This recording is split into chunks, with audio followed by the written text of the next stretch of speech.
भारत की खोज पाठ अंतिम दौर 2, राष्ट्रीयता बनाम साम्राज्यवाद, मध्य वर्ग की बेबसी, गांधी का आगमन। मध्य वर्ग था, किस तरह से उस समय बेबस था क्योंकि अंग्रेजों का राज था और गांधी जी उसी समय अफ्रीका से वापस आए। उस समय का इसमें वर्णन हुआ है। पहला विश्व युद्ध आरंभ हुआ, राजनीति उतार पर थी। इसका कारण था कांग्रेस का तथाकथित गरम दल और नरम दल में विभाजन और युद्ध काल में लागू किए गए नियम और प्रतिबंध। पहला जो विश्व युद्ध हुआ था उसमें अंग्रेजों ने भारतीयों को यह आश्वासन दिया था कि तुम यदि हमारी युद्ध में सहायता करोगे तो हम तुम्हें स्वतंत्र कर देंगे। पहला विश्व युद्ध कब हुआ था? हेलो, कब हुआ था पहला विश्व युद्ध? सब गायब हो गए क्या? 1914 में। नो,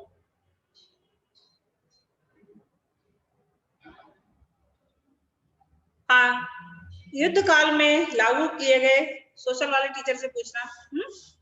अंततः विश्व युद्ध समाप्त हुआ और शांति के परिणाम स्वरूप देश में राहत और प्रगति के बजाय दमनकारी कानून और पंजाब में मार्शल लॉ लागू किया गया।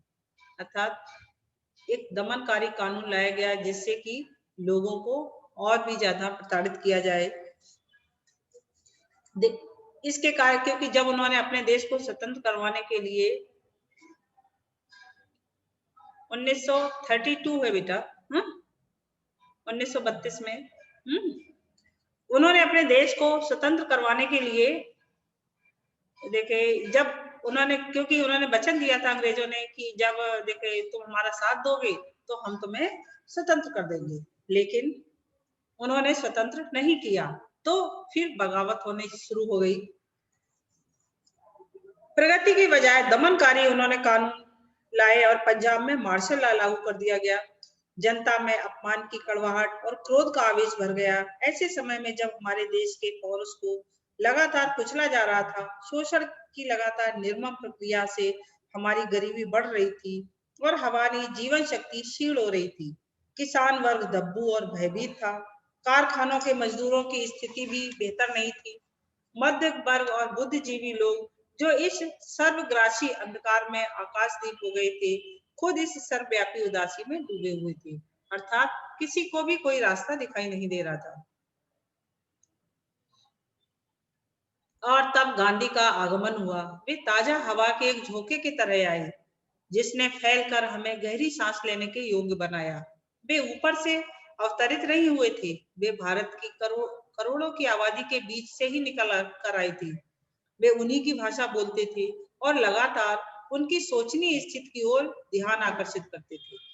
उन्होंने हमसे कहा कि इन मजदूरों और किसानों की पीठ से उतर जाओ, अर्थात उन्होंने अंग्रेजों को आगाह किया कि तुम इतना अत्याचार मत करो, तुम सब जो इसके शोषण के सहारे जिंदा हो उस व्यवस्था को समाप्त कर दो जो इस गरीबी और दुर्गति की जड़ है। उन्होंने जो कुछ कहा हमने उनसे भी ज्यादातर बातों को आंशिक रूप में माना और कभी-कभी बिल्कुल नहीं माना, लेकिन यह एक और बात थी। उनकी शिक्षा का सार था निर्भयता और सत्य और उनसे जुड़ा हुआ कर्म। वे हमेशा सामान्य जनता की खुशहाली पर नजर रखते थे, लेकिन ब्रिटिश शासन के अधीन सबसे प्रबल एहसास था भय, क्योंकि लोग भयभीत थे। व्यापक दमनकारी दमघोटू भय, सेना का, पुलिस का, दूर दूर तक फैले हुए खुफिया विभाग का भय, अफसरों व जमींदार के कारिंदों का भय, साहूकार का भय, बेकारी और भुखमरी का भय जो हमेशा करीब खड़ा रहता था। चारों तरफ फैले उस डर के खिलाफ ही गांधी की शांति किंतु दृढ़ आवाज उठी, डरो मत। अर्थात तुम्हारा खुद का अपना देश है, तुम कितने इतने भयभीत क्यों हो और इस देश को अपने हाथों में लो, इस देश की बागडोर खुद संभालो।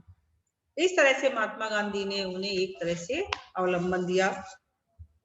इस तरह लोगों के ऊपर से भय का काला लवादा उठ गया, पूरी तरह तो नहीं पर आश्चर्यजनक। शाबाशेख, स्टॉप ऑडियो। शाबाशेख, गांधी ने भारत में करोड़ों लोगों को अलग अलग मात्रा में प्रभावित किया। इस तरह लोगों गुड के ऊपर मॉर्निंग से मैम। भय का काला लवादा उठ गया, पूरी तरह तो नहीं पर आश्चर्यजनक मात्रा में, क्योंकि भय का झूठ से नजदीकी संबंध था। जैसे जैसे झूठ और लुक छिप कर काम करने की जरूरत कम होती गई, वैसे वैसे एक व्यापक परिवर्तन दिखाई देने लगा। यह मनोवैज्ञानिक परिवर्तन था। गांधी ने भारत में करोड़ों लोगों को अलग अलग मात्रा में प्रभावित किया। कुछ लोगों ने अपने जीवन की पूरी बनावट को ही बदल लिया, कुछ पर आंशिक प्रभाव पड़ा या फिर प्रभाव मिट गया पर पूरी तरह नहीं। अलग अलग लोगों में प्रतिक्रियाएं भी अलग अलग होने लगी। कोई कुछ सोचता, कोई कुछ। हर आदमी के पास एक इस सवाल का जवाब अलग अलग था, अर्थात क्योंकि उन्होंने एक तरह से विघटन कर दिया, कुछ का बहुत अधिक शोषण और कुछ लोगों को बहुत अधिक सपोर्ट किया। गांधी जी का जब नेतृत्व हुआ तो कांग्रेस और भी सक्रिय हो गई। पहले राष्ट्रीय कांग्रेस थी एक पार्टी जो 1885 में बनाई गई थी। गांधी जी ने पहली बार कांग्रेस के संगठन में प्रवेश किया और तत्काल उसके संविधान में पूरी तरह परिवर्तन ला दिया। उन्होंने उसे लोकतांत्रिक और लोक संगठन बनाया।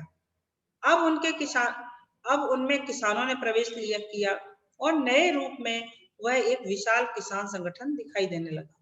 उनमें मध्य वर्ग के लोग संख्या में छितरे हुए थे, लेकिन उनका जोर काफी था। अब उनका खेतिहर चरित्र बढ़ने लगा। औद्योगिक मजदूर भी उसमें आए, लेकिन अपनी व्यक्तिगत हैसियत में, अलग से संगठित रूप में नहीं। अर्थात उन्होंने संगठन नहीं बनाया, अलग अलग व्यक्तिगत रूप से उसमें शामिल होने लगे। इस संगठन का लक्ष्य और आधार था सक्रियता, ऐसी सक्रियता जिसका आधार शांतिपूर्ण पद्धति थी।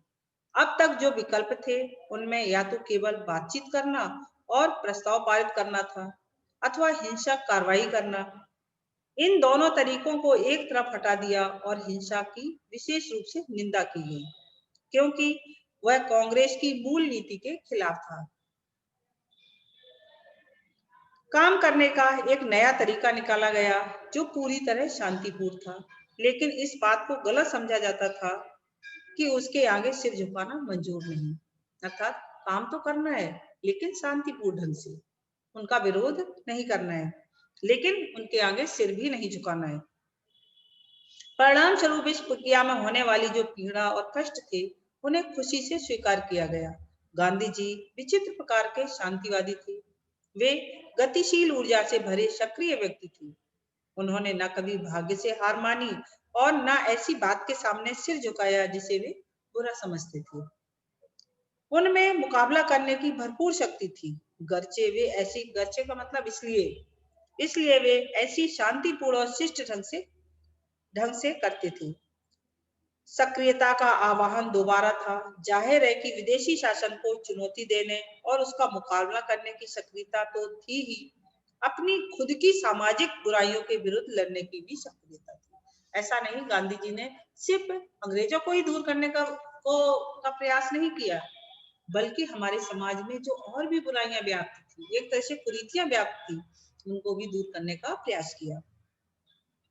कांग्रेस के मुख्य आधार थे राष्ट्रीय एकता, उसमें अल्पसंख्यकों की समस्याओं का हल करना, दलित जातियों को ऊपर उठाने के लिए छुआछूत के अभिशाप को खत्म करना। कहा जाता है कि महात्मा गांधी ने छुआछूत की इस प्रक्रिया को बंद करने के लिए ही उन्होंने उनको हरिजन नाम दिया था। कहा था कि ये कोई तिरस्कार करने योग्य व्यक्ति नहीं है।